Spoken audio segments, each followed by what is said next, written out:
Trade natin is si XRP USDT for March 20. Tingnan natin. Place tayo ng trade sa kanya. Stop loss. Okay. Check naman yung leverage. 1:3. Okay na yan. Okay na to. Okay. Place na natin yung trade. So, tingnan natin kung itong malakas na level na to, itong level na to yung mag-push sa kanya pababa pa. Let's see. Tingnan natin. Hanap pa tayo ng dalawang trades. Is si Sol USDT. Tingnan natin. Baka mang-whip dito tsaka siya bumaba eh. No? Tingnan natin. Place natin tong trade na to.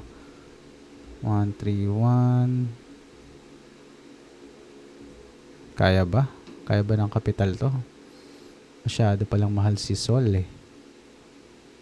Okay.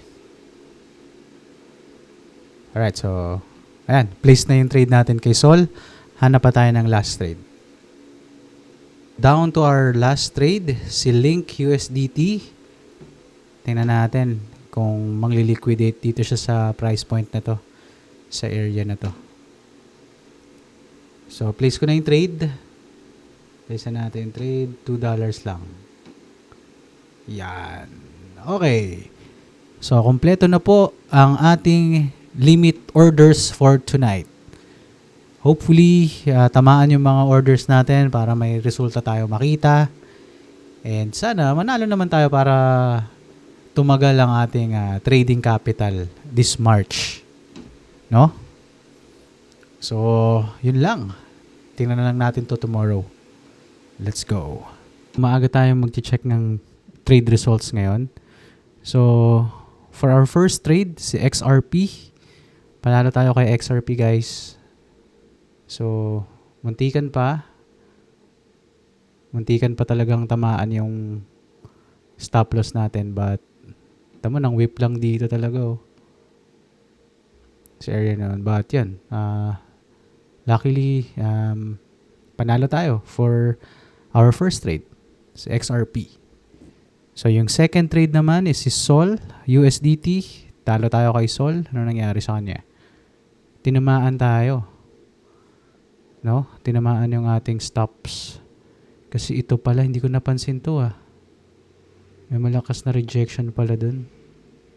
Hindi ko siya masyadong napansin last time.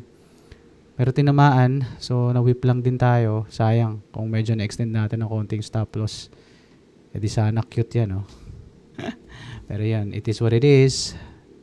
Tinamaan tayo. So, yung last trade natin naman is si Link USDT. Panalo tayo kay Link USDT. Ano nangyari? Ayan. Medyo maganda naman yung ng Link USDT. No? So, ayan. Panalo tayo. So, yun lang yung trade results natin for March 20. So, mamayang gabi, 2 p.m. na kasi ngayon eh. So, mamayang gabi siguro mga alas 7 ng March 21, hanap tayo ng tatlong trades kung meron man. Okay?